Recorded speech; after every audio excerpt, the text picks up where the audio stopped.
Assalamu alaikum. I am Mohammed Nabi. The first question arises that how Murabaha and Riba-based loan are different from each other. The Mufti Taqi Osmani has answered this question in his book, in which he distinguished it in 10 points. The first point is the lender in Riba-based transaction. The banks are unconcerned why it is being rendered. Uh, uh, However, in Murabaha sale, it is only possible if there is an actual sale, as it is a sale contract and not a loan contract, which means it cannot be used for fulfilling the expenses such as utility bills or employee salaries, etc. The second point is Murabaha. In Murabaha, the selling item must be in possession of the seller and the subject matter must be capable of possession, uh, which means that it cannot be used to purchase things like gas or something that cannot be possessed. Whereas in loan, there is no concern whatsoever the money is being utilized for. Third is that the risk of damage risk in Murabaha, the risk of damage is to be borne by seller as well as its cost. Whereas in loan, there is no such condition as there is no involvement of assets. The fourth point is that in Murabaha, the prices must be fixed, and if there is a penalty for late payment, all the penalty shall be donated to as a sadaqah and must not be retained as a profit. Whereas in loan, there is a concept of compound interest as well as the penalty is retained. And fifth is that for Murabaha, the purchases can only be of halal products or services, whereas in Riba, there is no such condition, which means that it could be used for gambling and by purchase of wines, etc. In loan transaction, there is no real movement of assets, which means it's money on money income, which means it would be a fictitious wealth. Seven point is the sale of debt. In Riba transaction, the sale of debt would be on premium or on discount, whereas in Murabaha or any Islamic product, the sale of debt can only be on its par value, because in premium it means that there is an extra there is an interest being earned, whereas in discount it means there has been rebate, which is only permitted by Malaysia and all other countries. All other fiqh has declared it haram. The eighth point is the rescheduling. Normally in rescheduling, the old amount is if the payable amount is either increased or there has been rebate given in order to get quicker return, quicker cash. Whereas in Murabaha, the amount shall be fixed. Where in finally in rollover transaction, the riba loan rollover in riba increases the payable, and again in Murabaha the prices are fixed. And the 10 point is that data swiping, where in Riba, in Riba, it is possible that the higher receivables are exchanged with the lower receivables between the banks, like $100 receivable is exchanged with the $90 that receivables, which makes it open for Riba already.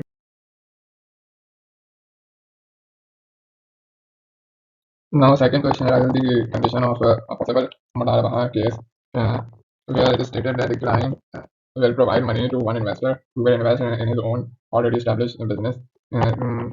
This condition does comply with Sharia standard 13, as here the client will be acting as a Rabbul Mal, whereas the investor will act as a Mudarib. The second condition is that profit of 10% per year upon capital contribution if invested for 1 year.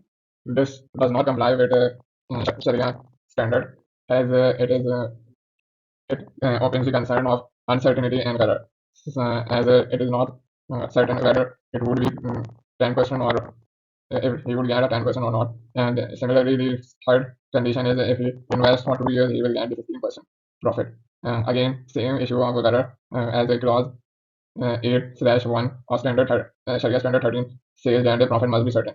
And finally, final is that if he invests before 9 months, he shall not get any profit. Again, this is against the Sharia standard, as it opens the discussion of error, as well as it does not comply with the clause 4/3/1, where it states that the Mudarabah is binding once the contract has been commenced, and hence Rabbul Mahal shall be entitled for the profit accordingly. There are six rectifications that could be made in this arrangement. The first is according to Hanbali and Hanafi school of thought that auto maturity or auto expiry of a Mudarabah contract is not valid. Hence, considering their opinion, this clause of auto maturity, auto expiry shall be removed. However, there is another opinion of Imam Shafi and Maliki as well as Sharia Standard 13, which allows the auto maturity. Even if this opinion is been chosen, it is still necessary that one date of maturity mm, is selected and exercised in order to eliminate error. Second is that one profit ratio should be chosen for each period. There shouldn't be any uncertainty in that whether if you invest for 1 year or 2 year or 3 year, you will get this amount.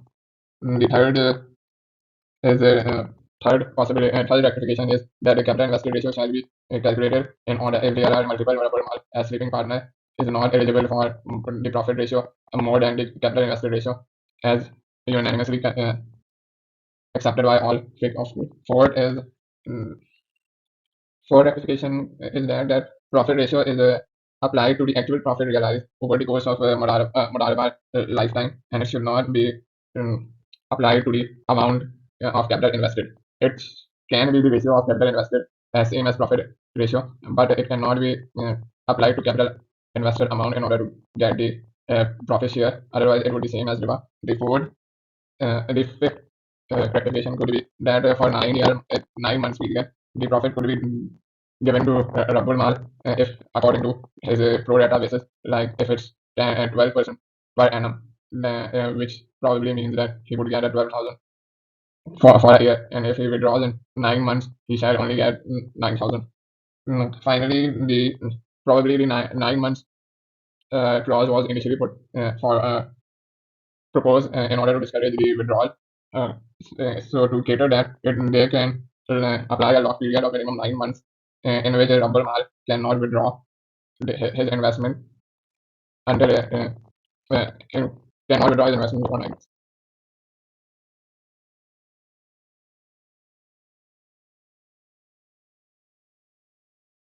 The final question arises discusses about the issues in asset and sukuk based asset based and asset backed sukuks.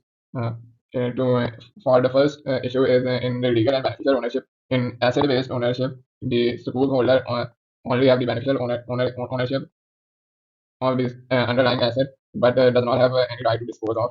Whereas in asset back, they have the legal ownership with the right to dispose of the asset. The recourse of in case of default in asset base is that uh, is only the purchase price from the obligator, and they don't have the right on the sale of asset. Whereas in asset back, the recourse is when there is a default, they can sell the asset to recover the amount. Finally, the issue of undertaking a award at exercise price.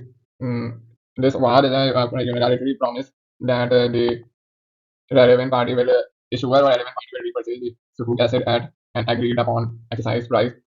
This condition brings help in risk management, increasing investors' confidence and liquidity assurance of the sukuk holder. However, in asset bag, as a recourse is on asset, it is hence uh, hence it is as per Shariah eligible to be traded at any price, whether for premium, which would be at profit, par, which would be face value or cost, or even at a discount, as which would be a loss. As the main course is the sale of asset, and the asset can be sold out at any price mutually consented between the buyer and a seller. However, in asset base, it is important to look upon what type of asset based sukuk is applied here. If it is an equity asset based sukuk, then it according to Sharia Standard 12 clause 3 slash 1 slash 6 slash 2, it is only permissible that the asset shall be sukuk shall be repurchased above the par value. It is not permissible to sell it on below. It is not permissible to sell it on par value as it eliminates the purpose of investment and the reason why investment profit from investment or sale has been eligible by Islam. That is, the risk of loss must be there in order to keep it halal. Thank you.